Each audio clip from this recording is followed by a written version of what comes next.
Okay, so what we're doing right now is we're going to go ahead and set up for an audio recording.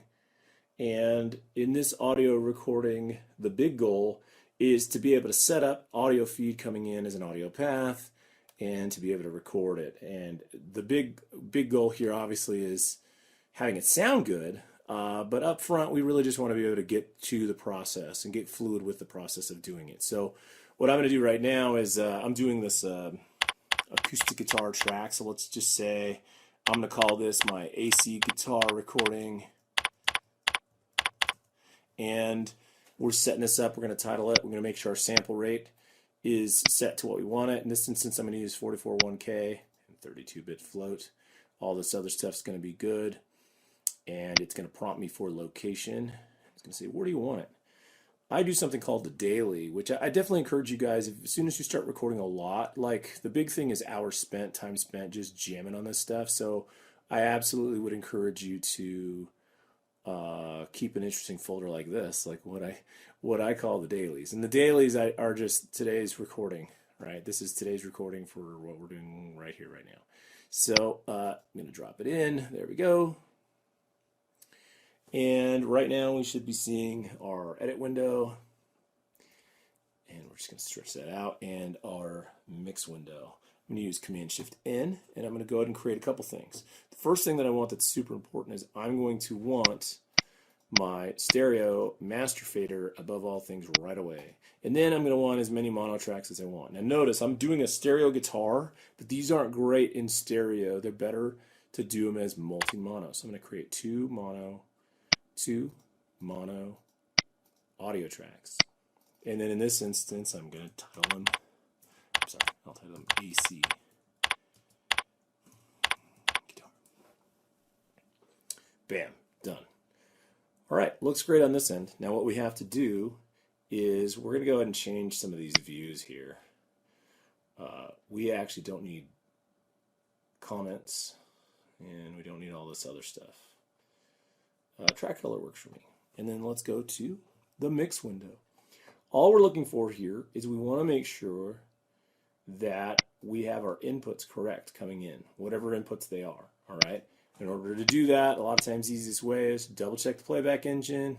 It is what I want. The buffer rate is set low so I can record. Good to go there. Then let's just double check the I/O. Biggest thing here being the input count.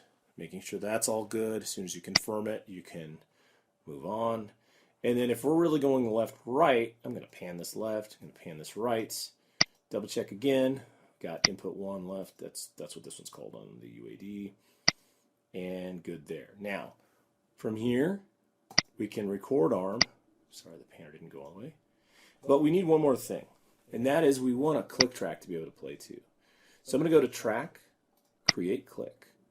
And there's our click. Now, go ahead and immediately turn this down because it's usually a little louder than it should be.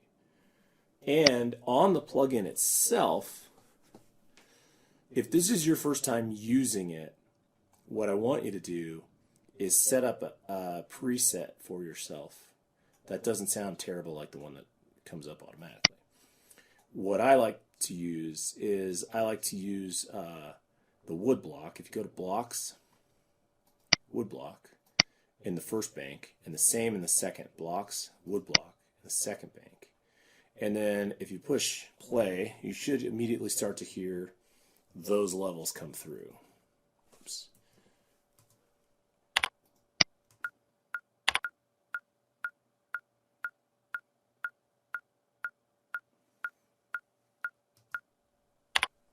Okay, now real quickly, I just have to tag in my headphones, sit down with my acoustic guitar, and we can start working through our recording process. So there's a lot that goes into the recording process there's a lot to do. Sorry, let me mute these for a second. There's a lot to do in the recording process with when it comes to getting the right takes. And so we're going to talk about takes a little later. At the get-go, from here, the biggest thing we are looking for is we're just trying to do a simple recording pass to click that will allow us to get our first recording done. Now, kind of to explain this process here, there's a couple things that you need to know. One of those, oh geez. Hold on. So a couple things you need to know about what we're going to do in the DAW. First of all, your tempo is set up above. See, it says 120, and you can also see it if you go to Window, Transport, in your tempo for your transport. The best way to tap tempo in your tempo so that you're set up to record is to highlight it in the transport there and just tap the letter T. So you can pick your own tempo just by tapping T. What I do a lot of times is do it for a while and try to find the average. Like, okay, there's a lot of 135. I don't really want to be at an odd number, so I'm going to make it 134, whatever it is, and then that's ready to go. Now, your transport is also useful to engage your recording, your start and stop for your recording. But what is really actually going to happen here that's just a lot easier is if you push spacebar, it's your start. You push spacebar again, it's your stop. And to record, first thing you're going to do for your tracks is record arm them with this little button here. So this is the, as they call it, track record enable, but it is how you record arm your track. So we record arm our track there. At this point in time, we could either use the transport to record by pushing the record button here and then pushing play, or we could just simply use the hotkey command spacebar.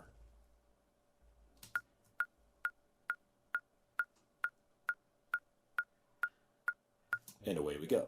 All right, so we're ready here. So let's go ahead and do this. Let me move into the final position, and I will mute this thing real quickly. Here we go.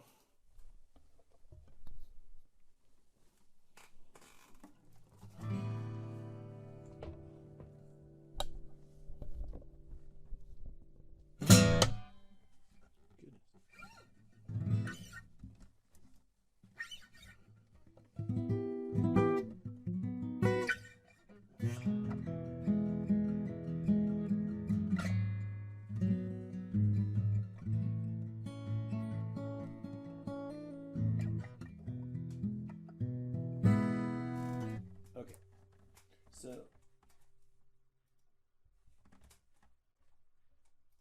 one last thing to note, you notice, with the condenser microphones, you're going to hear everything. They hear a lot of things.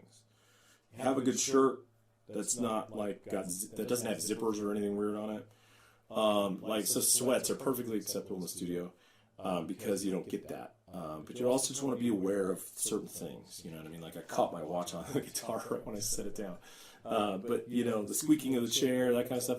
Sometimes, honestly, like my favorite stool in the studio is an amplifier. I know it sounds dumb, but it's because amplifiers they're not rickety. They're super solid. They're not going to move.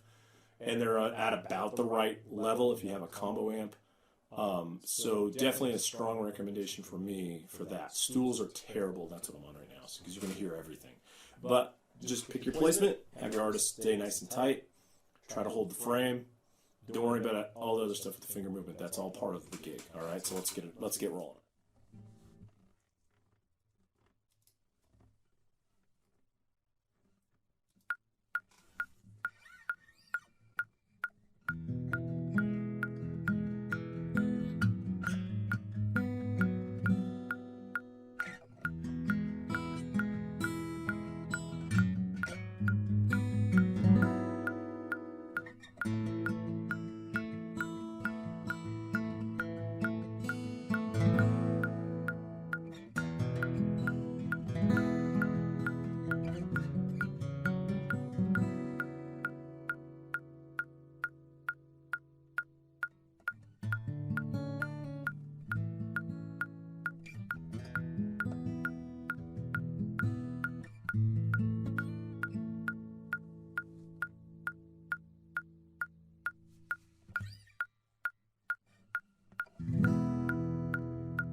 Okay, a couple features to note.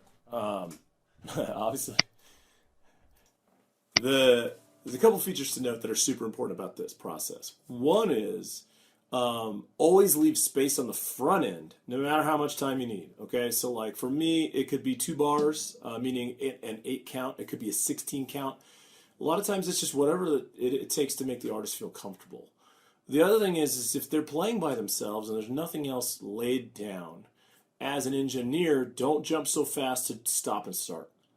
A lot of times what I like to do with an artist is just let it roll. And if they want to stop, they can stop. And if they want to, they can feel it when they're ready to start, they just start instead of having to wait for the engineer to stop and start and all that stuff. It's just real clunky. We want to really let it flow. At the very end, though, when the final chord is hit, you let that thing ring out as long as you can possibly give it, because you're going to crop it and edit it and adjust it or whatever. But the thing you don't want to do is shorten it and have it be dead for lots of reasons. One of the reasons that I find the most is that even if it's a full band recording, you're thinking, well, everybody else is going to be holding that last note. Well, first of all, the bass guitar is typically very noisy, and so it sometimes doesn't get the benefit of holding out to the very bloody end.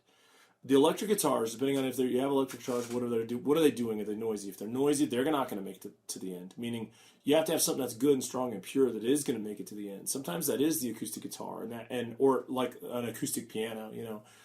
So sometimes you have to find like what that thing is. So you want as much sustain on it as you can possibly get.